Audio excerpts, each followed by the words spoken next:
جب آپ کا وصال ہوا، اور آپ کا وصال بھی 11 تاریخ کو ہی ہوا، 11 ربیع ثانی کو،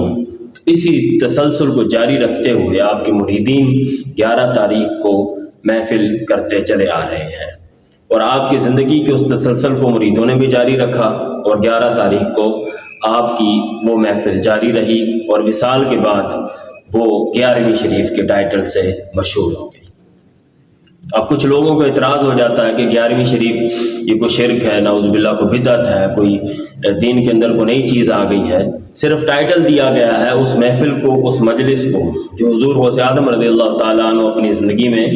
کیا کرتے تھے، اسی کا تسلسل ہے کہ آج ہر کوئی اس محفل کو سجاتا ہے اور حضور غوث اعظم رضی اللہ تعالیٰ عنہ کی روح کو اصحال ثواب کیا جاتا ہے۔ حضور غوث اعظم رضی اللہ تعالیٰ عنہ کا ایک علمی مقام ہے، مرتبہ ہے،